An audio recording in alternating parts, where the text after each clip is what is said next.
This weekend, the Warframe team announced that Valkyr will be the next frame to receive a rework, and saying that people were divided about it, well, that would be a bit of an understatement.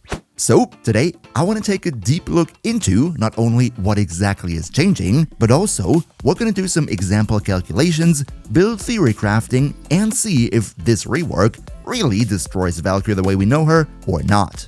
As always, big shout out to all our generous channel members who help me keep the lights on, and now let's jump right into it. Now, before we go into my personal thoughts on this rework, let's first go over again what exactly they said will change, because they did make a developer workshop post in the forums outlining exactly everything that they're planning to do. First of all, Valkyr's passive will be completely changed. The old one will be removed because it was pretty useless, and instead, she's gonna get a new passive where, as you can also see right here in the bottom right of your screen, you're gonna have a so-called rage meter that will fill up with certain melee maneuvers, about which we're gonna talk in a second here, and the fuller it is, the more melee damage you're going to deal. Now, in order to fill this meter, the dev post says that either you have to get kills with your melee attacks, or also just hits and assists work too. However, if you get a finisher kill, that will give you much more range than a normal melee kill. All in all, to me, this sounds very reasonable and synergizes nicely with Valkyr's kit, definitely a net W in my books, meaning this way you can increase your melee damage by up to 300%. However, they didn't make it exactly clear if this will be base damage or maybe even multiplicative. My personal bet would be on a base damage bonus though, because otherwise it would be pretty darn strong. Now, one more thing that this passive does is, if you die, you will consume all the rage that you have, at least if you had at least 75%, and therefore don't die, become invulnerable for 3 seconds, and then get back into the fight. This is one of Valkyr's new and reworked survivability mechanics, and I actually want to talk about this a little bit later in the video when we talk about her fourth, because there is quite a lot to get into when it comes to that. But alright, let's now talk about her first skill Ripline, because I think this one received quite the noticeable buff.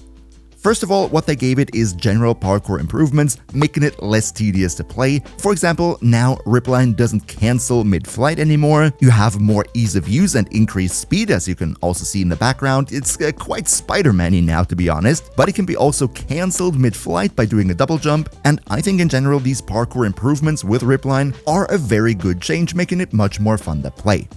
However, the biggest buff to it is what happens if you shoot it at an enemy, because now you're not pulling the enemy towards you any longer, but instead you're pulling yourself towards the enemy, and once you hit the enemy, once the impact happens, you will also group up nearby enemies in a base 7 meter radius.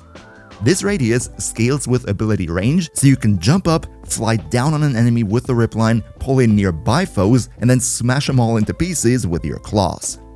As for the augment for this skill, it is now apparently free to cast while airborne, which is nice, as well as parkour velocity is increased with the mod rank too.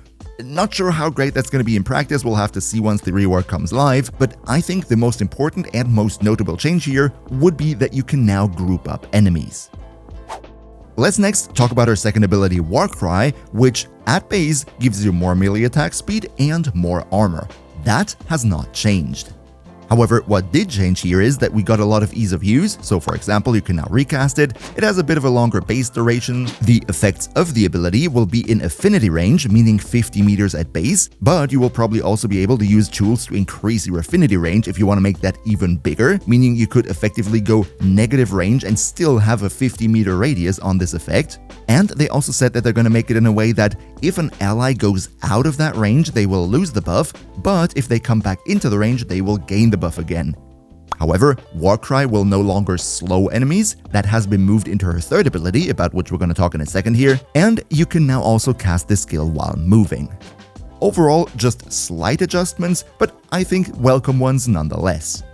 As for the Eternal War augment, they didn't post anything about that in the dev workshop right here, so I'm just gonna assume this one remains unchanged, meaning infinite duration on your 2. However, now that the 2 is recastable, I'm not sure if it's gonna be all that necessary anymore.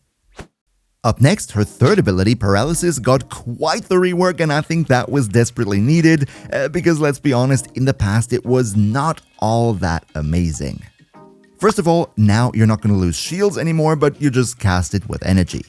Just like before, enemies hit by the paralysis will still be open to melee finishers, which synergizes nicely with your passive where, remember, you gain more rage meter on finisher kills. But in addition to that, the enemies will also become 50% more vulnerable to melee damage and melee damage only. This damage vulnerability scaling with ability strength, meaning you will have quite the increased damage potential.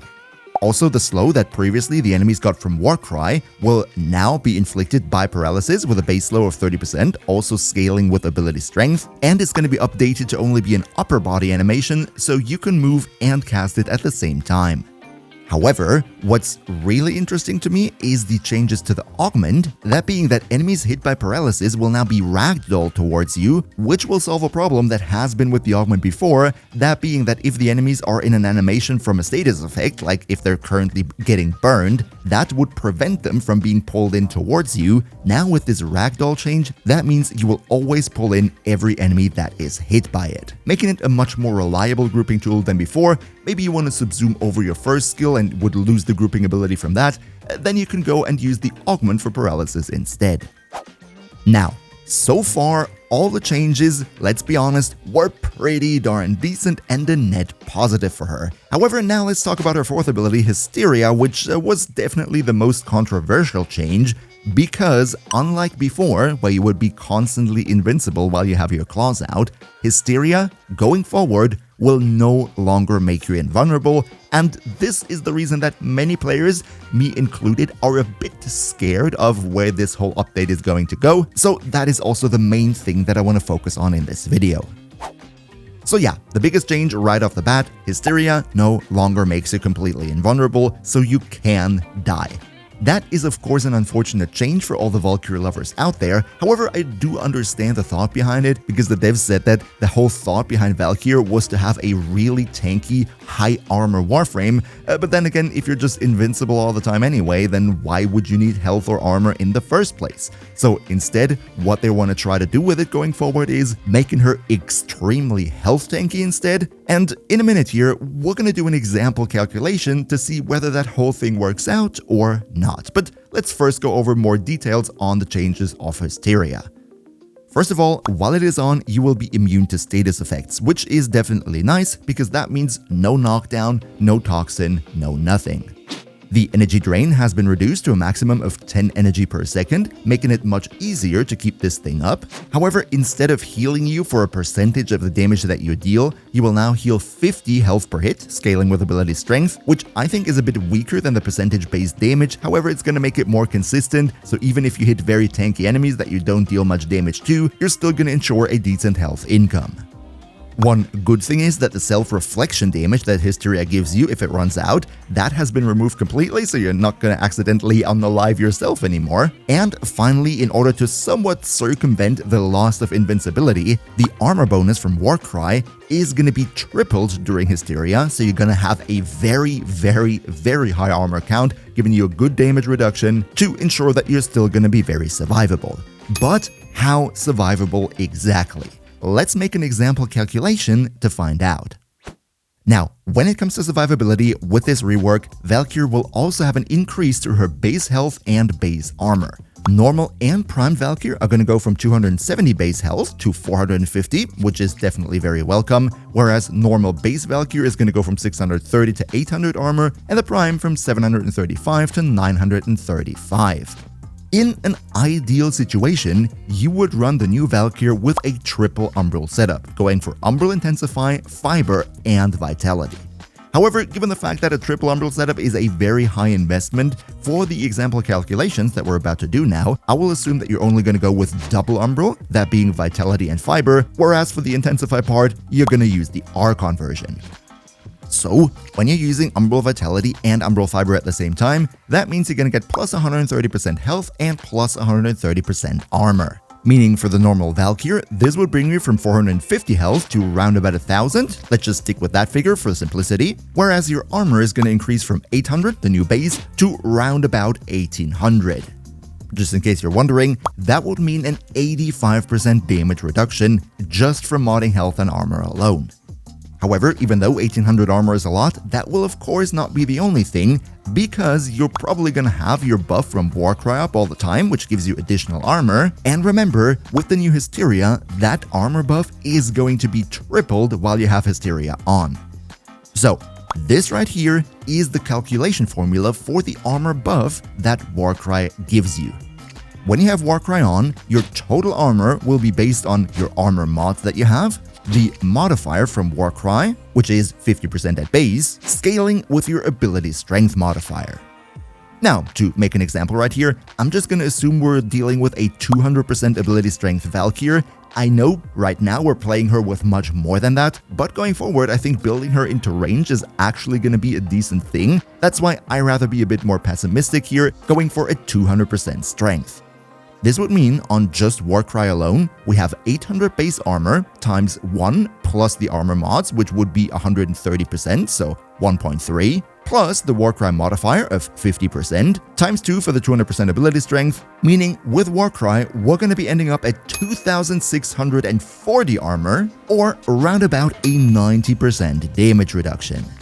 That is already pretty healthy, however, that's still not the end of the road, because remember, with the new Hysteria, your armor bonus from Warcry is going to be tripled, and they didn't give an exact calculation formula here, but I would assume this 3 times factor would be included somewhere in here, making it so that, if I'm correct here, in the same scenario, you would now have 4240 armor. This would then be a 93.4% damage reduction. Now, more than 4000 armor is of course a very impressive number. However, there is a problem that I have with it. See, even though the effect of tripling the armor bonus from your 2 sounds very good on paper and it makes number go big, due to how armor scaled slower at higher values, in reality, this tripling of the armor bonus only increases our damage reduction from 90-ish to 93-ish% in this example, which will be probably not all that noticeable in practice. If you ask me, then I think the better way to go here would have been making it that instead of your 4 tripling the armor bonus from your 2, your 4 should have given you another layer of damage reduction, like many other Warframes also have with their respective abilities. Because the way it stands right now, with all of Valkyr's damage reduction being packed into simply her armor value alone, that means that higher level activities like Archimedia are of course possible, but it seems like you're almost going to be forced to use Mirage's Eclipse to make up for that lack of an own damage reduction ability. But of course, when you play Valkyr into health tanking, armor is not the only thing that you're going for. You will of course also use adaptation. And with adaptation, it's always a little bit difficult to estimate how much effective damage reduction you're gonna get in the end, because it's calculated for every single damage type individually, but I always assume it's somewhere between 50 and 70% in total, which comes in very handy and I think will be a must-have on Valkyr going forward. Maybe subsuming Mirage's Eclipse as another damage reduction ability, and if you do that, with the 75% additional damage reduction from Eclipse, you're gonna go from 33,000 to 132,000 effective hit points. This is definitely very nice, especially given the fact that you heal so much with every single melee hit that you deal with your claws. However, one thing that I want to go back into right here at this point would be a part of her passive that I also mentioned in the intro, that being that if you actually end up dying and you have more than 75% on your rage meter, then you will not die, but instead lose all of your rage and become invincible for 3 seconds. The important thing to mention here is that this invincibility time frame does not have an internal cooldown, so you could theoretically trigger this every 3 seconds.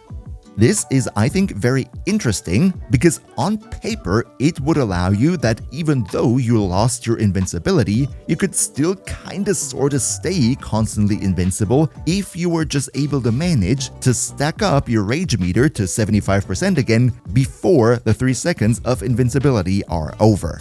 Now, to be perfectly fair, in practice, I think it's of course not going to be 100% possible all the time to do that, but once the rework releases, this is definitely something that I would like to look into to see if it's feasible or not to use this as a constant source of invincibility, or if it's more like an occasional get-out-of-jail-free card.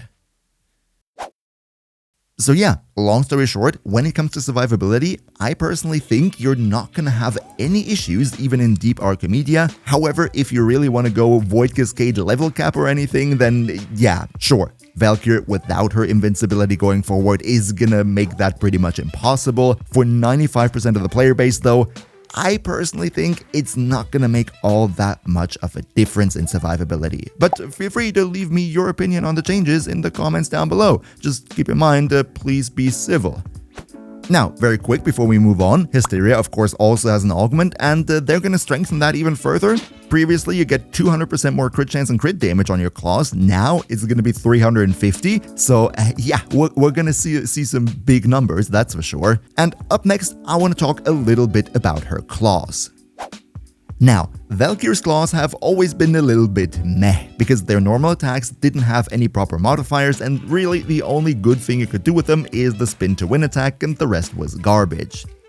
Going forward, luckily this is going to change. I'm gonna put you a screenshot in the background where you can see the new combos. As you see, they will get proper damage modifiers like other melee attacks too, and also, depending on which combo you do, you will get some nice force proc slashes in addition. Although I personally believe with all the damage you're dealing out, the enemy is probably not gonna live long enough to die from the bleed ticks. Another nice buff is that the range from your claws at base is going to be increased from 1.7 to 2.15 meters, and the damage distribution has been changed to 75% slash and 25% puncture. No impact at all, which I think is a big W. So yeah, all in all, a lot of this change is an objective W for Valkyr.